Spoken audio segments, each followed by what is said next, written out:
လွန်ခဲ့တဲ့နှစ်120လောက်ကတည်းကကျွန်တော်ရဲ့တက်တန်းနှစ်ဆလောက်တိုးလာရဲဆိုတာသူတင်တာတက်သေးတာမရှိလို့ရှိရင်ယုံကျင်စရာတော့မရှိပါဘူး1900ခုနှစ်ဒီမှာလူတွေရဲ့ပြန်မြတက်တန်းကဒါ32နှစ်လောက်ပဲရှိခဲ့ပြီးတော့2021ခုနှစ်နောက်ပိုင်းမှာတော့ဒါ82နှစ်အထိကိုရောက်လာပါတယ်ဒါကဒါနှစ်120အတွင်းမှာဒါနှစ်ဆတက်လာရဲလို့တော့ပြောရမှာပါဒါလည်းဒါတန်ရှင်းတဲ့ရေကိုတောက်သွန်းလာကြပြီးတော့မှဒါဆေးဘက်ဆန်ရမှာလည်းအကြီးကျယ်တိုးတက်လာကြအောင်လို့ဖြစ်လာရဲလို့ပြောရမှာပါဆိုတော့ဒါလူတော်များပြောရင်လူသက်တမ်းတိုးလာရဲဆိုတာဒါလက်တွေ့မဆန်ဘဲနဲ့ဒါလူသက်တမ်းပို့ပြီးတော့ရှည်လာရဲဆိုတာဒါမြင်သာနေရပေါ့နော်မင်္ဂလာပါနောက်လည်း one channel ကနေပြန်လည်ကြိုဆိုလိုက်ပါတယ်လက်ရှိကမ္ဘာပေါ်မှာအသက်ရှည်ဆုံးလူသားကတော့ဒါ1885ခုနှစ်မှာမွေးဖွားခဲ့တဲ့ဒီပြင်သစ်နိုင်ငံသူဂျန်ကယ်လ်မန်ပါသူမှကမ္ဘာပေါ်မှာအသက်ရှည်ဆုံးဆိုတဲ့စံချိန်ကိုတင်ထားခဲ့ပြီးတော့မှ122နှစ်နဲ့164ရက်အထိကိုနေထိုင်နိုင်ခဲ့ပါတယ်ကမ္ဘာပေါ်မှာဒီလိုမျိုးအသက်130အထက်ကျော်တဲ့လူတွေကအရန်ရှားပြီးတော့မှဒီနေ့ထိဒါလူကြီး3000လောက်ထိပဲမှတ်တမ်းတင်နိုင်ပါသေးတယ်ဒီမပြုတ်နိုင်သေးတဲ့လူတွေပါမယ်ဆိုလို့ရှိရင်ဒါ1000လောက်တော့ရှိနိုင်မှာပေါ့နော်အထူးခြားတာဒါအသက်ရာကျော်နေနိုင်တဲ့သူတွေရဲ့အများစုကအမျိုးသမီးတွေဖြစ်နေပြီးတော့မှအသက်130အထက်ရှိတဲ့လူတွေမှာအမျိုးသမီးတွေက90%လောက်ဖြစ်နေအောင်တွေ့ရပါတယ်2000ခုနှစ်တုန်းကဒါ biologist တယောက်ဖြစ်တဲ့ Steven Ostrak ကအသက်150ရောက်မှပထမဆုံးလူတော်မှာရှိနေပြီလို့ဒါခံမှန်းထားပါတယ်ဒါကတကယ်ဟုတ်မဟုတ်ဆိုတာတော့ဒါ2150လောက်ဆိုရင်တော့ဒါသေချာပေါက်သိမှာပေါ့နော်ဒီဗီဒီယိုမှာတော့ဒါလူတွေအနေနဲ့အသက်150တောင်တကယ်ပဲရောက်လာနိုင်မလားဆိုတာ ਨੇ လူတွေဘာလို့အသက်ကြီးလာလဲဆိုတာ ਨੇ ဘလို့နီးလန်းနေနဲ့လူသက်တမ်းကိုဆွဲဆန့်နိုင်ဖို့ကြိုးစားကြမလဲဆိုတာတွေကိုလေ့လာရမှာပါအသက်ရှည်ခြင်းအကြောင်းပြောကြတဲ့အခါမှာ life expectancy နဲ့ဒီ maximum lifespan ဆိုတဲ့အရာနှစ်ခုကိုကွဲပြားနားလည်ထားဖို့လိုပါတယ် life expectancy ဆိုတာဒါလူအုပ်စုတစ်စုအနေနဲ့ပြန်မြဒီဘလောက်အထိအသက်ရှင်နိုင်မလဲဆိုတာကိုဆိုလိုတာပါဒီချင်းတွေကဒါလူမှုစင်တန်းတွေဒါဆေးဘက်ဆိုင်တိုးတက်မှုတွေတန်ရှင်းမှုတွေနဲ့အများပြည်သူကျန်းမာရေးစနစ်တွေပေါ်မှာမူတည်ပြီးတော့မှပြောင်းလဲတတ်ပါတယ်ဒါပေမဲ့ maximum lifespan ကတော့ဒါမျိုးစိတ်တစ်ခုထဲမှာသက်တမ်းအရှည်ဆုံးဘလောက်ထိရှိလဲဆိုတာပါဒါကတော့ဒါတောင်းပြောင်းလဲပြဖို့မလွယ်ဘူးပေါ့နော် Harvard T.H. Chan School of Public Health ရဲ့လေ့လာချက်အရဆိုလို့ရှိရင်1990နဲ့2019ခုနှစ်အထိကိုကမ္ဘာတော်ကလူတွေရဲ့ပြန်မြတ်သက်တမ်းအခြေအနေတစ်ခုတည်းတိုးတက်လာခဲ့ဆိုပေမဲ့အမြင့်ဆုံးရောက်နိုင်တဲ့သက်တမ်းကတော့တိတိကျကျတိုးမလာခဲ့ဘူးလို့ဆိုပါတယ်ကူးစက်ရောဂါနဲ့နာတာရှည်ရောဂါကြောင့်တည်ဆုံးတဲ့ဖြစ်စဉ်တွေကိုတော့တိတိကျကျရှော့ချနိုင်တာမလို့လူတွေရဲ့ပြန်မြတ်သက်တမ်းကဒါတိုးတက်လာရဆိုပေမဲ့လူခန္ဓာကိုယ်ကတော့ဒါအကန့်အသတ်တစ်ခုတည်းကြော်ပြီးတော့ကိုယ့်ကိုထိန်းထားနိုင်ဖို့တော်တော်လေးခက်တယ်ဆိုတော့တွေ့ရပါတယ်လူသားရဲ့အသက်ကြီးလာတဲ့အခါမှာဆဲရည်တွေကပျက်စီးမှုတွေစုပုံလာရင်တော့ဒါပြန်ပြီးတော့ပြုပြင်နိုင်တဲ့နှုန်းတွေပို့ပြီးတော့မြန်လာပါတယ်သူတွေဒီတွေကဒါလက်ရှိလူတွေအမြင့်ဆုံးရောက်နိုင်တဲ့သက်တမ်းကို glass mortality floor လို့ခေါ်ပြီးတော့မှဒီကန့်သက်ချက်ကိုဒါလူနှဲငယ်ရပဲကြော်နိုင်တယ်လို့ဆိုပါတယ်နောက်ပြီးတော့ဒီအကန့်အသတ်ကိုတကယ်ကြော်ကျင်တယ်ဆိုလို့ရှိရင်လည်းဒီအိုမင်းချင်းရဲ့ဒီဇီဝဘွေရောက်နည်းနည်းချိုင်နားလဲပြီးတော့မှပြုပြင်နိုင်ဖို့လည်းလိုအပ်တယ်လို့ဆိုပါတယ်longevity question မှတ်တမ်းတွေရအသက်130ကျော်ထိနေထိုင်နေတဲ့ super centenarian ရဲ့အရေးအတွက်က3000လောက်ထိပဲအတည်ပြုနိုင်ပေမဲ့1000ဝန်းကျင်လောက်တော့ရှိနိုင်မယ်လို့တွက်ဆပါတယ်လက်ရှိရှင်သန်နေတဲ့ super centenarian တွေကလည်းအရေးအတွက်ဒီ300နဲ့900ကျော်လောက်ပဲရှိနေပြီးတော့မှဒါအများစုကအမျိုးသမီးတွေဖြစ်နေရပါတော့ဒီလိုထူးခြားတဲ့သူတွေကိုလေ့လာတာနဲ့လူတွေရဲ့ genome ကဒါဘယ်လောက်ထိလုံနိုင်မလဲဆိုတော့နားလည်ဖို့အတွက်လည်းဒါကိုကြီးပေးနိုင်မှာပါဒါပေမဲ့ဒီလိုမျိုးလူတွေအသက်ရှည်တာဒါကံကောင်းတာတတ်ပဲတော့မဟုတ်ဘူးပေါ့နော်ကမ္ဘာမှာထူးခြားခြားအသက်ရှည်ရှည်နေတဲ့ဒေသတွေလည်းရှိပါတယ်ဒီဒေသတွေကိုဒါ blue zone လို့ခေါ်ပြီးတော့မှဂျပန်အိုကီနာဝါဂရိယာအခါရီယာအီတလီယာဆာဒီနီးယားကိုစတာရီကာနီကိုရာနဲ့အမေရိကန်လိုမာလင်ဒါတို့ဒေသတွေပါဝင်ပါတယ်အဲ့ဒီဒေသလူတွေအနေနဲ့အမေရိကန်လိုနိုင်ငံတွေမှာနေတဲ့လူတွေထက်စာရင်တော့မှဒါအသက်9နှစ်ကနေ10နှစ်လောက်ထိပိုပြီးတော့အသက်ရှည်ကြပြီးတော့မှကင်ဆာနှလုံးစီးကြုံနဲ့မှတ်ဉာဏ်ချွင်းတဲ့ယောဂတွေလည်းတိတ်ပြီးတော့မဖြစ်ကြတာကိုတွေ့ရပါတယ်ဒါပေမဲ့တခုတော့ရှိပါတယ်သူတို့မှာ power 9လို့ခေါ်တဲ့အလေးကျင့်6ခုရှိအောင်ဒါတွေ့ရတယ်ပေါ့နော်ပထမတစ်ခုကတော့အပင်အခြေပြုအစားအစာတွေကိုများများစားတာပါနောက်တစ်ချက်ကတော့ဒါဘိုက်ကိုလုံးဝပြည့်ခဲ့နေအောင်မစားဘဲနဲ့ဒါ80%လောက်ပြည့်ရင်ဒါရက်တာပေါ့နော်နောက်တစ်ချက်ကတော့တစ်ခါလေးမှာ fasting လောက်တာပါ fasting ကတော့ဒါတော်တော်များများတည်ပြီးသားပါနောက်ပြီးအရက်ကိုလည်းအလွန်ကြုံမတောက်ဘဲနဲ့ဒါအသင့်တင်ပဲတောက်ကြပါတယ်နောက်တစ်ခုကတော့ဒါသူတို့ရဲ့ဘဝရည်ရွယ်ချက်ကလည်းခိုင်မာတာကိုတွေ့ရပါတယ်ပြီးတော့ဂျင်သွားပြီးမှဒါ workout လုပ်တာတဲ့စာရေးနေ့စဉ်ဘဝထဲမှာဒါတဘာဝလှုပ်ရှားမှုများများရှိနေတာကိုလည်းတွေ့ရတယ်ပေါ့နော်စိတ်ဖြစ်စည်းမှုကိုရှော့ချနိုင်တဲ့ထုံးနှဲစင်လာတွေရှိတဲ့အပြင်မိသားစုဆက်ဆံရေးကလည်းဒါခိုင်မာကြပါတယ်ပြီးတော့ကျန်းမာရေးကိုကောင်းစေတဲ့အပြုမှုတွေကိုပံ့ပိုးပေးတဲ့လူမှုအတိုင်းဝိုင်းကိုလည်းပိုင်ဆိုင်ထားတယ်ပေါ့နော်ဒါကိုကြည့်မယ်ဆိုလို့ရှိရင်ဒါ gene study lifestyle နဲ့ social environment ပို့ပြီးတော့အရေးကြီးတယ်လို့သိပ္ပံပညာရှင်တွေကသုံးသပ်ကြပါတယ်ဒါပေမဲ့ blue zone တွေကလည်းဒါအများနဲ့ဒီလိုအခြေအနေမျိုးရှိနေရတော့မဟုတ်ပါဘူး 2016ခုနှစ်အတွင်း Euronews မှာဖော်ပြခဲ့တဲ့လေ့လာမှုအရဆိုလို့ရှိရင်ဆာရီနီးယားနဲ့ဒီအခါရီယာတို့မှာပဲဒါဘလူးဇုံစံတော့ထိန်းထားနိုင်ပြီးတော့မှအိုကီနာဝါနဲ့ဒီနီကိုယာတို့ကတော့ဒါဘလူးဇုံအဆင့်ကိုဆုံးရှုံးသွားပြီလို့ဆိုပါတယ်အိုကီနာဝါမှာစန်တနယ်ရီအရေးအတွက်ကဒါ2006ခုနှစ်ဝန်းကျင်မှာအမြင့်ဆုံးရောက်ခဲ့ပေမဲ့နောက်တိုင်းစားသောက်တွေပူစားလာတဲ့ဒီစက်မှုလုပ်ငန်းတွေတိုးတက်လာလို့နောက်ပိုင်းမှာဒါတက်တန်းနေတဲ့တည်တာရောကြလာတယ်ပေါ့နော်ဒါကိုကြည့်မယ်ဆိုလို့ရှိရင်ပတ်ဝန်းကျင်နဲ့ယဉ်ကျေးမှုကလူတက်တန်းပေါ်မှာဘယ်လောက်ထိအရေးပါနေလဲဆိုတာလည်းပြနေပါတယ်ဇီဝဝေဒပညာရှင်အများစုကတော့ဒါလူသားတွေရဲ့သဘာဝအရာအသက်ကန့်သတ်ချက်ကဒါ120နဲ့130ကြားလောက်မှာပဲရှိနိုင်တယ်လို့ယူဆကြပါတယ်ဒါပေမဲ့ဒါစတီဗင်အော့စထရက်လိုမျိုးဒီသိပ္ပံပညာရှင်တွေကတော့ targeted intervention တွေကိုဒါအသုံးပြုမယ်ဆိုလို့ရှိရင်လူသားတွေအမြင့်ဆုံးအသက်ကိုတော့မှပို့ပြီးဆွဲဆက်နိုင်လိမ့်မယ်လို့မျှော်လင့်ကြပါတယ်ခုတော့ဒါလူတွေဘာလို့အိုမင်းလာကြလဲဆိုတော့သိပ္ပံသဘောအရနည်းနည်းဆက်ပြီးတော့လေ့လာကြည့်ပါမယ်လူတွေဘာလို့အိုမင်းကြရလဲဆိုတော့နားလဲဖို့ဒါအခြေခံမရှိသေးရင်တော့တော်တော်လေးနားလဲဖို့ခက်ပါလိမ့်မယ်ဆိုတော့ဒါကျွန်တော်လည်းဒါအခြေခံသဘောတွေလောက်ပဲဒါပြောပြပေးမယ်ပေါ့နော်တကယ်တော့ဒါအသက်အရွယ်အိုမင်းလာတာအချိန်ကုန်သွားတာတတ်တယ်မဟုတ်ပါဘူးဇီဝဗေဒဆိုင်ရာပျက်စီးမှုတွေတဖြည်းဖြည်းစုပုံလာနဲ့ပတ်ဝန်းကျင်ဖိအားတွေကြားထဲမှာခန္ဓာကိုယ်တည်ငြိမ်ထိန်းပေးတဲ့ဒီ homeostasis ကတဖြည်းဖြည်းနဲ့လျော့နေလာတာပါ homeostasis ဆိုတာဒါခန္ဓာကိုယ်အတွင်းအခြေအနေကိုတည်ငြိမ်အောင်လိုလျောက်ထိန်းညှိပေးတဲ့စနစ်ကိုပြောတာပါဥမာပူလာရင်ချွေးထွက်ဆိုပြီးမှခန္ဓာကိုယ်ပူချိန်ကိုလျှော့ပေးတာအေးတဲ့နေရာမှာဆိုလို့ရှိရင်လူကိုတုံလာစေပြီးမှအပူထုတ်ပေးတာသွေးထဲမှာတကြားတဲ့နဲသွားရင် glucose ထုတ်ပေးရတယ်ရေဓာတ်နဲသွားရင်ရေစာတွေကဒါ homeostasis ရဲ့ဒါထိန်းညှိမှုပုံစံတွေလို့ပြောရမှာပါ2013ခုနှစ်ကဆဲဂျာနယ်မှာတော့ဒါ Hallmark Salt Agent လို့ခေါ်တဲ့အိုမင်းချင်းရဲ့အဓိကလက္ခဏာ9ခုကိုဖော်ထုတ်နိုင်ခဲ့ပြီးတော့မှ2023ခုနှစ်မှာတော့12ခုထိရှိလာပါတယ်ဒီလိုလက္ခဏာတွေကိုနားလည်ထားတာဒါလူတွေအိုမင်းလာတာကိုဘယ်လိုမျိုးတားဆီးနိုင်မလဲဆိုတော့ဒါလေ့လာနိုင်မယ်ပေါ့နော်ပထမဆုံးချက်ကတော့ DNA မှာပျက်စီးမှုတွေရှိလာပြီးတော့မှ genome တွေဒါမတည်မငြိမ်ဖြစ်လာတာပါကျွန်တော်ဆဲတွေက DNA တွေကဒါကျွန်တော်တို့ဒီနေ့စဉ်ဖြစ်နေထိတွေ့နေဇီဝဖြစ်ပြမှုဖြစ်စဉ်တွေဓာတ်ရောင်ခြည်နဲ့ဒါအစိတ်တောက်တွေကြောင့်လို့ပျက်စီးမှုတွေထောင်တောင်းချီပြီးတော့ဖြစ်နေရပါခန္ဓာကိုယ်ကဒါတော်တော်များများကိုပြန်ပြီးတော့ပြုပြင်ပေးနိုင်ပေမဲ့အသက်ကြီးလာတဲ့မြတ်ဒါ error တွေကလည်းဒါတဖြည်းဖြည်းစုပုံလာတယ်ပေါ့နော်ဆိုတာ genomic instability ကဒါ mutation တွေဖြစ်စေပြီးတော့မှဒါ cancer ဖြစ်လာစေနိုင်တယ်လို့ပဲဒါ cell တွေရဲ့ function ကိုလည်းပျက်စီးစေပါတယ်ဒီအကြောင်းလို့ပဲ DNA damage ကို short ချရတဲ့ repair mechanism တွေကိုမြင့်တင်နိုင်မလားဆိုတာကိုဒါသိပ္ပံပညာရှင်တွေကဒါဆက်ပြီးတော့လေ့လာနေရပေါ့နော် telomere attrition ဆိုတာလည်းဒါအရေးကြီးတဲ့လက္ခဏာတစ်ခုလို့ပြောရမှာပါကျွန်တော်တို့ရဲ့ chromosome တွေအဆုံးမှာတဲ့ telomere လို့ခေါ်တဲ့ဒီအကာအကွယ်ဖုံးလေးပါတယ်ပေါ့နော်ဆဲကွယ်ပွားဖြစ်စဉ်ကနေဆဲတစ်ခါပွားထဲမှာအဲ့ဒီ telomere တွေကဒါတဖြည်းဖြည်းနဲ့တိုးလာပါတယ်ဒီ telomere ရဲ့အရှိကဒါအရန်ကိုတိုးသွားတဲ့ခါမှာတော့ဆဲကွယ်ပွားတာရက်သွားတာဒါမှမဟုတ်လည်း cancer မဖြစ်အောင်ကိုယ့်ကိုဖျက်ဆီးလိုက်တာမျိုးလုပ်တတ်ပါတယ်ဒါကိုကြည့်မယ်ဆိုလို့ရှိရင် telomere attrition ကဒါဆဲဘဏ္ဍကခွဲနိုင်တယ်ဆိုတာသတ်မှတ်ပြီး molecular clock လို့မျိုးဖြစ်နေပါတယ်telomerase ဆိုတဲ့ဒီ enzyme ကတော့ဒါ telomere တွေကိုဒါပြန်ပြီးတော့တိဆောက်ပေးနိုင်ပါတယ်ဒါပေမဲ့ပုံမှန်အပြင်ဒါ germ cell နဲ့ဒီ stem cell ချို့မှာပဲဒါ activity မြင့်တက်တယ်ပေါ့နော်telomerase တွေကိုဒါတခြား cell တွေမှာအလွန်ကျွံ activate လုပ်မယ်ဆိုလို့ရှိရင်တော့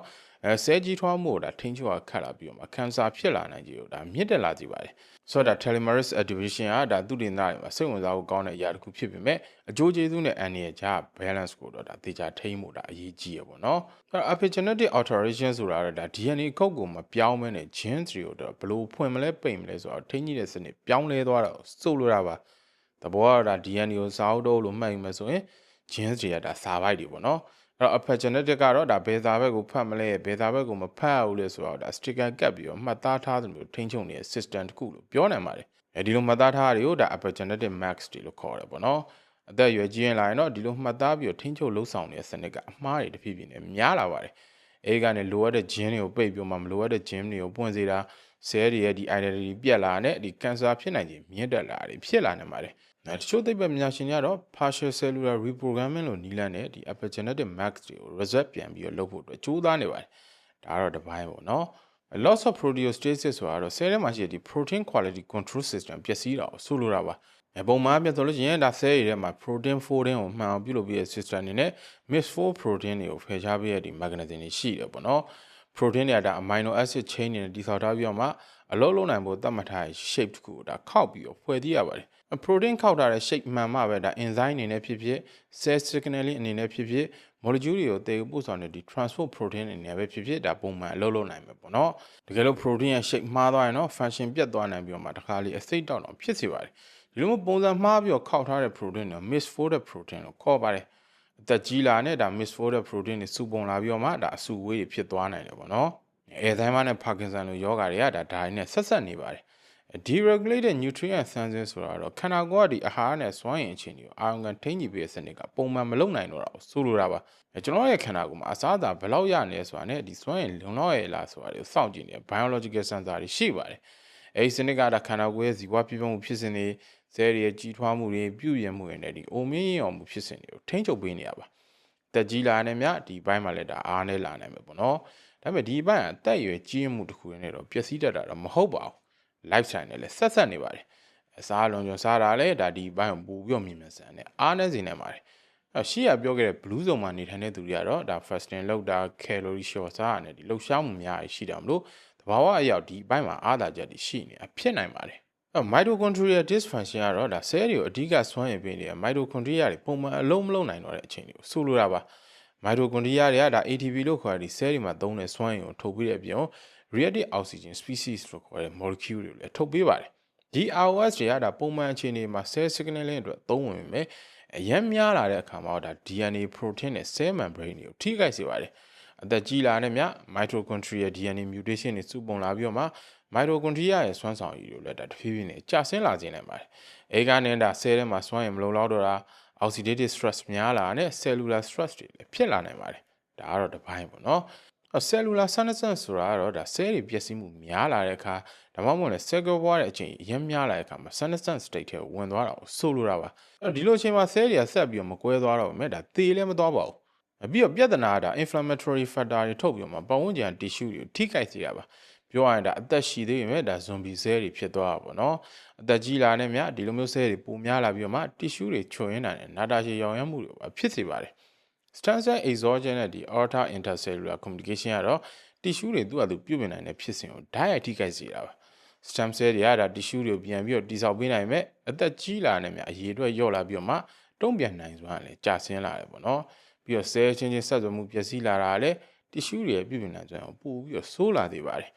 ဆိုတော့အခုပြောခဲ့တာရောကြည့်မယ်ဆိုလို့ရှိရင်ဒါ cycle တစ်ခုဖြစ်နေတာဟုတ်ဒါတွေ့ရမှာပါ DNA ပျက်စီးလာတာနဲ့ senescence ဖြစ်လာတယ်ဒါ cell ကွဲတာဒါရက်သွားတယ်ပေါ့နော်အဲဒီကနေရောင်ရမ်းမှုတွေကိုတိုးလာသေးတယ်အဲဒီကနေ mitochondria ကိုပို့ပြီးတော့ပျက်စီးစေတယ် mitochondria ပျက်စီးတာနဲ့ ROS ပို့ထုတ်တယ်ဒီ ROS ကနေဒါ DNA ကိုထပ်ပြီးပျက်စီးစေရပေါ့နော်ဆိုတော့ဒီ cycle ကိုဒါထိရောက်နှေးကွေးသွားအောင်လုပ်နိုင်မယ်ဆိုလို့ရှိရင်လူတွေရဲ့အိုမင်းမှုကိုအတိုင်းအတာတစ်ခုထိတော့ပြောင်းလဲနိုင်မှာပါခုတော့ဒါတချို့တိရစ္ဆာန်တွေဘာလို့အသက်အရန်ရှည်ကြလဲဆိုတော့နည်းနည်းဆက်ပြီးလေ့လာကြည့်ပါမယ်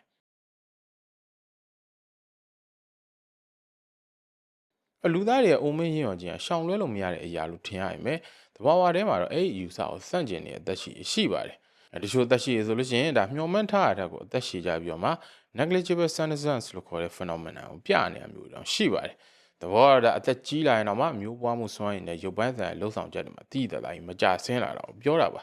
ဥပမာဘိုးဟပ်ဝေးတွေကိုကြည့်မယ်ဆိုလို့ရှိရင်ဒါအသက်200ကျော်လောက်ထိရှင်သန်နေတာကိုတွေ့ရပြီးတော့မှအများဆုံး217နှစ်ဝန်းကျင်လောက်ထိရောက်နေပါတယ်ဒီဘိုးဟပ်ဝေးတွေမှာ DNA repair system ပိုကောင်းစေတဲ့နေထိုင်မှုတွေရှိပြီးတော့မှကင်ဆာကိုကာကွယ်ပေးနိုင်မဲ့ထူးခြားတဲ့ protein တချို့ကိုလည်းပိုင်ဆိုင်ထားပါတယ်သူတို့ကအားလက်ဒေတာအရန်အေးတဲ့ရေထဲမှာနေထိုင်ကြပြီးတော့ဇီဝပြည့်စုံမှုဖြစ်စဉ်ကလည်းနှေးပါတယ်ဒါကတက်တန်းအိုမင်းလာနေဖြစ်လာတဲ့ဒီခန္ဓာကိုယ်ယူရင်းမှုတွေနှေးကွေးစေနေတဲ့အကြောင်းရင်းတခုဖြစ်နိုင်တယ်ပေါ့နော်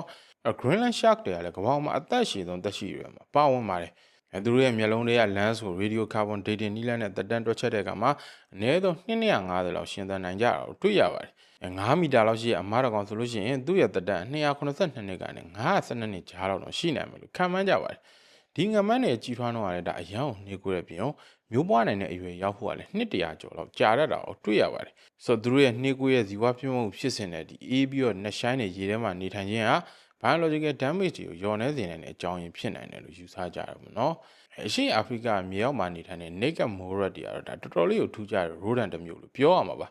rodent ဆိုတာဒါရှည်သွားပြီးနှချောင်းနဲ့ကိုက်ဖြတ်ပြီးမှစားတော့တဲ့သက်ရှိတွေကိုပြောတာပေါ့နော်။ကြွက်တွေရှင့်တွေ viva တွေလည်းဒီအုပ်စုတွေမှာပါတယ်ပေါ့။ဆက်ပြောရင် naked morat ကဒါ rodent တွေထဲမှာအသက်ရှည်ဆုံးဖြစ်ပြီးမှ38နှစ်လောက်ထိကိုရှင်သန်နိုင်တာကိုတွေ့ရပါတယ်။ဒါသူတို့နဲ့အရွယ်စားတူရဲ့ကြွက်တော်ကောင်တက်တာ8ဆလောက်ပိုပြီးတော့အသက်ရှည်တဲ့သဘောပါ။နောက်ထပ်ထူးခြားတာသူတို့ကဒါအသက်အရွယ်ကြီးသွားရင်တော့မှဒါမျိုးပွားနိုင်စွမ်းဒါကြာဆင်းမသွားတာပေါ့နော်။ပြီးတော့အာရုံကြောဆိုင်ရာပျက်စီးမှုတွေနည်းတဲ့ပြင်ကင်ဆာဖြစ်နိုင်ကြတယ်အရန်နေပါတယ်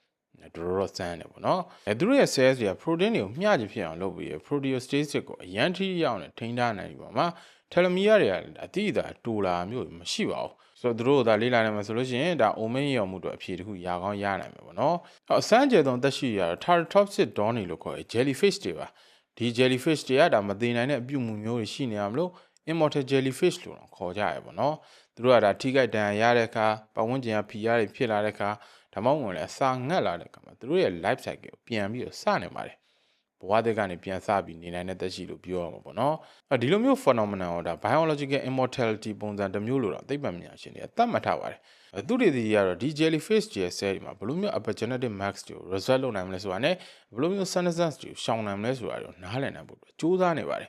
လူသားတွေကတော့ဒါကလေးဘဝကိုပြန်ပြီးတော့မသွားနိုင်ပေမဲ့ဒီလိုမျိုးသက်ရှိတွေကိုလေ့လာတာ repair mechanism အသစ်တွေကိုရှာဖွေဖို့အတွက်အထောက်အကူပြုနိုင်ပါတယ်ဒါကိုကြည့်မယ်ဆိုလို့ရှိရင်ဒါအသက်ရှည်ခြင်းအခန္ဓာကိုယ်အရွယ်စားကြီးရတယ်ပဲသုံးဖြတ်လို့မရဘူးဆိုတော့ဒါတွေ့ရမှာပေါ့နော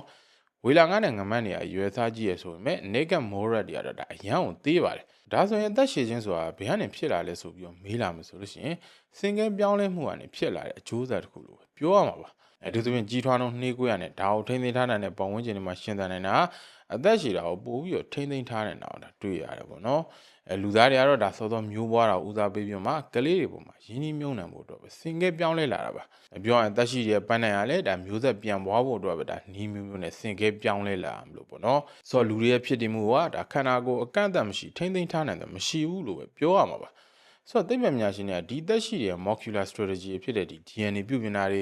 ကင်ဆာနှိမ်နင်းတာနဲ့ဇီဝဖြစ်မှုဖြစ်စဉ်ထိန်းညတာတွေကိုလေ့လာပြီးတော့မှလူသားတွေအတွက်အသုံးချနိုင်မလားဆိုတာတွေကိုလေ့လာနေပါတယ်ခုတော့ဒါသိပ္ပံပညာရှင်တွေနဲ့တကယ်ရောဒါအိုမင်းရင်ရောမှုတွေနှိကွင်းအောင်လုပ်နိုင်မလားဆိုတာနည်းနည်းဆက်ပြီးလေ့လာကြည့်ပါမယ်လူတွေအနေနဲ့လွန်ခဲ့တဲ့နှစ်ပေါင်းထောင်ကျော်ကလေးရတာမသေးသေးဆိုတဲ့အရာကိုမှယူသွခဲ့တာပါဒီနေ့ခေတ်မှာတော့ဒါသိပ္ပံပညာရှင်တွေကပို့ပြီးတော့လက်တွေ့ကြနီလန်းနေနဲ့လေ့လာနေရပေါ့နော်လက်ရှိ anti aging research ကိုအဓိကအပြင်၃မျိုးထိသတ်မှတ်လို့ရပါတယ်အဲ့ဒါကတော့ဒါ lifestyle intervention pharmacological intervention နဲ့ဒါ cellular biological intervention တွေပါ lifestyle intervention တွေကအထောက်အထားခိုင်မာဆုံး intervention ရတာ calorie ကန့်သက်တာပါဆိုလိုတာကဒါအာဟာရချိုးတွေ့တာမျိုးမဖြစ်စေဘဲနဲ့ calorie ကိုလျှော့စားတဲ့နီလန်းကိုပြောတာပေါ့နော်လေ့လာမှုမှာဒါအဝမလွန်သေးတဲ့ဒီလူ220ကိုအုပ်စု2စုခွဲပြီးတော့မှဒါတစ်ဖွဲ့ကိုပုံမှန်စားခိုင်းပြီးတော့မှတစ်ဖွဲ့ကိုကယ်လိုရီ25ရာခိုင်နှုန်းရှော့စားခိုင်းပါတယ်ဒါအောင်နှစ်ကြာဆန်းသက်ပြီးမှတော့လူတွေရဲ့ biological aging ကို genetic pace epigenetic clock နဲ့တိုင်းတာခဲ့ပါတယ်ရလဒ်အနေနဲ့ဒီလိုမျိုးရှော့စားတာ biological aging speed ကို2ရာခိုင်နှုန်းကနေ3ရာခိုင်နှုန်းလောက်နှေးစေခဲ့အောင်တွေ့ရတဲ့အပြင်အရွယ်မတိုင်ခင်သေဆုံးနိုင်ခြေကိုလည်း10ရာခိုင်နှုန်းကနေ15ရာခိုင်နှုန်းထိရှော့ချပေးနိုင်တဲ့ effect နဲ့တူတယ်လို့သူတွေသိတယ်ခံမှန်းကြပါတယ် blue zone lifestyle တွေကလည်းဒါတော်တော်လေးထိရောက်တာကိုဒါတွေ့ရတယ်ပေါ့နော်pharmacological intervention အပိုင်းကလူသိများတဲ့ဆေးနှမျိုးကတော့ဒါ rapamycin နဲ့ metformin ပါrapamycin ကဒါကြောက်ကအစားထိုးတဲ့အခါမှာခန္ဓာကိုယ်က reject မလုပ်အောင်သုံးတဲ့ဆေးဖြစ်ပြီးတော့မှကြွက်ဒီမှာသုံးတဲ့အခါမှာတက်တန်းအောင်10ရာခိုင်နှုန်းကနေ25ရာခိုင်နှုန်းထိတိုးစေအောင်တွေ့ရပါတယ်ဒါပေမဲ့ဒါကဒါလူတွေမှာတကယ်ပဲထိထိရောက်ဖြစ်နိုင်မလားဆိုတာတော့ဒါတိကျလေ့လာမှုတွေအများကြီးလိုသေးရပေါ့နော်နောက်တဲ့လူစိတ်ဝင်စားတဲ့ဆေးကတော့ metformin ပါဒါဟောဒါ type 2 စီးကျုံသမားတွေအတွက်ဒါသုံးတာပေါ့နော်နောက် epidemiological study တွေကဆိုလို့ရှိရင် metformin တောက်တဲ့လူတွေမှာကင်ဆာနဲ့မှတ်ဉာဏ်ချိုးယွင်းမှုပြဿနာတွေနည်းပါးတာကိုတွေ့ရပါတယ်2015ခုနှစ်မှာတော့ Pacific Foundation မှာ macaque monkey တွေကိုဒါ metformin 2နှစ်ခွဲပေးပြီးတော့လေ့လာခဲ့ပါတယ်ရလဒ်အနေနဲ့ epigenetic clock တွေက biological aging ကို6နှစ်လောက်နှေးစေခဲ့ပြီးတော့မှအုံနောက်ရဲ့ function တွေကိုလည်းဒါပိုးပြီးတော့တိုးတက်လာစေအောင်တွေ့ရပါတယ်ဆေးကိုလည်းဒါမြောက်တွေကကောင်းကောင်းခံနိုင်ရှိခဲ့ပြီးတော့မှ tissue အမျိုးမျိုးမှာလည်းဒါကောင်းတဲ့သက်ရောက်မှုရှိရဆိုတော့တွေ့ခဲ့တယ်ပေါ့နော်ဆိုတော့သူတွေဒီကဒါကိုဆက်ပြီးတော့လေ့လာနေရပေါ့အဲ့တော့ AI ခက်မှာတော့ဒါဆေးဝါးဖွံ့ဖြိုးမှုတွေကပို့ပြီးတော့မြန်ဆန်လာမယ့်အလားအလာရှိနေပါတယ်အဲ့ cellular biotechnological intervention တွေကတော့ senolytic therapy ရလဲဒါလူစိတ်ဝင်စားမှုများတယ်နီလန်တစ်ခုပါရှေ့ကပြောခဲ့တဲ့ဒီဆက်ပြီးတော့ဆဲမကွန်းနိုင်တော့တဲ့ senescent cell တွေကအသက်ကြီးလာတဲ့စုပုံလာပြီးတော့မှရောင်ရမ်းစေတဲ့ molecule တွေထုတ်ပြီးမှ tissue တွေကိုပျက်စီးစေပါတယ်အဲ့ senolytic cell တွေကတော့ဒီလိုမျိုး zombie cell တွေကိုရွေးပြီးတော့ဖျက်ဆီးဖို့ရည်ရွယ်ထားတာပေါ့နော်ဘလိုပဲဖြစ်ဖြစ်ဒါလက်ရှိမှာဒီလိုမျိုးဆေးတွေကိုစမ်းသပ်နေမယ်အကန့်အသတ်တွေကတော့အများကြီးရှိနေတော့မှာ CRISPR-Cas9 လိုမျိုးဗီဇပြုပြင်တဲ့နည်းလမ်းတွေရတယ်အနာဂတ်မှာအလားအလာရှိတဲ့နည်းလမ်းတစ်ခုလို့ပြောနိုင်ပါတယ်ဒါကတော့တော်တော်ကြီးကျေပြန့်ပြီမဲ့ဒါအောင်နားလည်အောင်လို့ဗီဒီယိုတစ်ပုဒ်လို့တင်ဆက်ပေးပြီးသားပါအခုတော့ဒါကျွန်တော်အနေနဲ့ခန္ဓာကိုယ်ရဲ့အိုမင်းမှုဆွဲဆက်နိုင်ရင်တော့မှအုံနောက်အနေနဲ့250လောက်ထိအလုံးလုံးနိုင်မလားဆိုတော့ဆက်ပြီးတော့လေ့လာကြည့်ပါမယ်အဲ့တော့ကျွန်တော်အနေနဲ့ဒီကြောက်ကတ်တွေနှလုံးအနေနဲ့အသေးတွေလိုမျိုးအင်္ဂါတွေကိုအစားထိုးနိုင်ရင်တော့မှအုံနောက်ကတော့တူညီတဲ့အနေအထားမျိုးမှာရှိမနေပါဘူး ဘာလို့လဲဆိုတော့ကျွန်တော်အုံနောက်ထဲမှာဒါကျွန်တော်ရဲ့မှတ်ဉာဏ်တွေ skills တွေဇယိုက်တွေနဲ့ကိုကဘလို့လူမျိုးလဲဆိုတဲ့အချက်လက်တွေကိုသိသိထားလို့ပါနှလုံးယောဂါတွေကင်ဆာတွေကိုကုနိုင်ပြီးတော့မှကိုယ်လက်အင်္ဂါတွေမှန်သမျှအစားထိုးနိုင်တော့မှစဉ်းစားနိုင်စွာနဲ့မှတ်ဉာဏ်ကြာဆင်းမှုကမဖြေရှင်းနိုင်ဘူးဆိုလို့ရှိရင်အသက်ရှည်ရဆိုတာအဓိပ္ပာယ်မရှိသလိုမျိုးဖြစ်သွားနိုင်ပါတယ်အဲဇိုင်းမာတွေပါကင်ဆန်ရဲ့ဒီမှတ်ဉာဏ်ချို့ယွင်းမှုလိုယောဂါတွေကအသက်80ကျော်လာတဲ့မြဖြစ်နိုင်ကြီးအလည်းမြင့်မားလာတာပါလက်ရှိမှာဒီလိုယောဂါတွေအမြင့်ပြတ်ကူးတာနိုင်တာမျိုးမရှိသေးပေမဲ့ anti amyloid လိုမျိုးဒီဆေးတချို့ကတော့ဒါအဲဇိုင်းမာကိုနည်းနည်းနှေးသွားအောင်တော့ကူညီပေးနိုင်ပါတယ်အတိအကျတော့ဒီလိုမျိုးယောဂါတွေအတွက်အဖြေမရှိသေးဘဲနဲ့ဒါလူသက်တမ်းကို150ဒီဆွဲဆန်းလိုက်မှဆိုလို့ရှိရင်မှတ်ဉာဏ်ချို့ယွင်းနေတဲ့အခြေအနေနဲ့နေရတဲ့နှစ်ကိုပို့ပြီးတော့တိုးလာစရာမျိုးပဲဖြစ်လာမှာပါဆိုတော့ဘွာကြီးရတယ်အဓိပ္ပာယ်ရှိမှာမဟုတ်တော့ဘူးပေါ့နော်လက်ရှိမှာတော့ဒါကိုဖြည့်ရှင်းနိုင်မှုလေ့လာနေပြီးတော့မှရလက်တွေကတော့မသေးချာမှုတွေနဲ့ရှိနေပါသေးတယ်Senolytic therapy တွေ calorie short တွေနဲ့ exercise လိုမျိုး metabolic intervention တွေသုံးပြီးတော့စမ်းသပ်နေတဲ့အခါမှာလည်းရလက်တွေကဒါအကန့်အသတ်တွေရှိနေပေါ့နော် stem cell therapy ဆိုတာကတော့ဒါဆုံးရှုံးသွားတဲ့အာရုံကြောဆဲတွေကိုအသစ်ပြန်ပြီးဖြစ်စေဖို့အတွက်ရည်ရွယ်ထားတာပါပါကင်ဆန်နဲ့ကြောအာရုံကြောမှာထိခိုက်မှုတွေအာရုံကြောပင်မဆဲတွေနဲ့စမ်းသပ်နေရတယ်လည်းရှိပေမဲ့ရလက်တွေကတော့မသေးကြသေးပါဘူးဒီလိုစမ်းသပ်မှုတွေမှာ partial epigenetic reprogramming ကလည်းဒါစိတ်ဝင်စားစရာကောင်းတယ်နည်းလမ်းတစ်ခုပါဒီနည်းလမ်းကဒါအာရုံကြောဆဲရည်ဒီ aging max တွေကို reset ပြန်လုပ်ဖို့လုပ်ထားတာပေါ့နော်ကြွက်တွေမှာစမ်းသပ်တဲ့အခါမှာလည်းဒါတော်တော်လေးထိရောက်တာတွေ့ရပါတယ်အမြင်အောင်နဲ့ဆိုင်တဲ့အာရုံကြောဆဲရည်ထိခိုက်တဲ့ကြွက်တကောင်လည်းဒါဒီနည်းလမ်းနဲ့ပြန်မြင်နိုင်အောင်လုပ်ပေးနိုင်တာတွေ့ရပါတယ်ဒါပေမဲ့ဒါကဒါလူတွေမှာအသုံးချနိုင်တဲ့အဆင့်ထိတော့မရောက်သေးဘူးပေါ့နော် brain computer interface နည်းပညာတွေကလည်းတော်တော်လေးကိုစိတ်ဝင်စားဖို့ကောင်းပါတယ်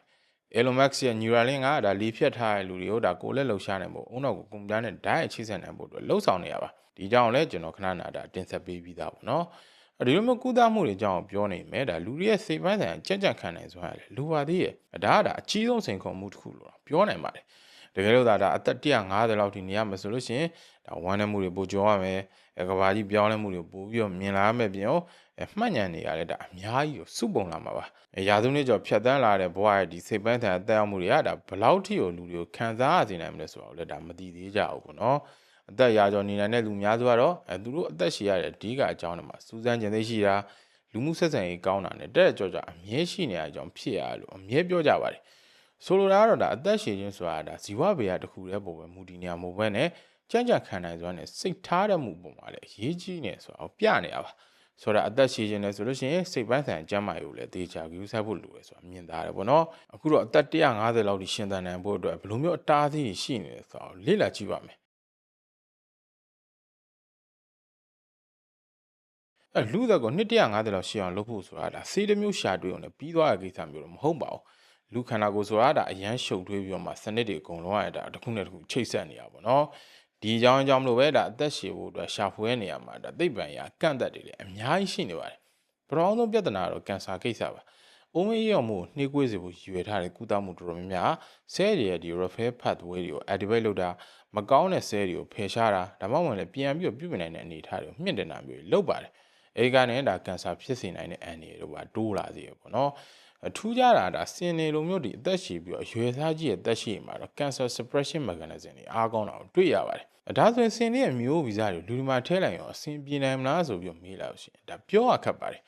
မမြင်နိုင်တဲ့ဘေးထွက်ဆိုးကျိုးတွေလည်းဒါရှိလာတယ်ရှိလို့ပေါ့နော် Senolytic ဆေးတွေကလည်းဒါ synapse cell တွေကိုတတ်ဖို့အတွက်ရည်ရွယ်ထားရင်ပဲဒါကောင်းနေတဲ့ cell တွေကိုမှားပြီးတော့ဖယ်ရှားပစ်တာမျိုးတွေလည်းဖြစ်နိုင်ပါတယ် partial reprogramming ကလည်းဒါအရန်တိကျဖို့လိုတယ်ပေါ့နော် control မကောင်းတဲ့ reprogramming သာလုပ်မယ်ဆိုလို့ရှိရင် cell တွေကဒါပုံမှန် identity ကိုဆုံးရှုံးသွားတာ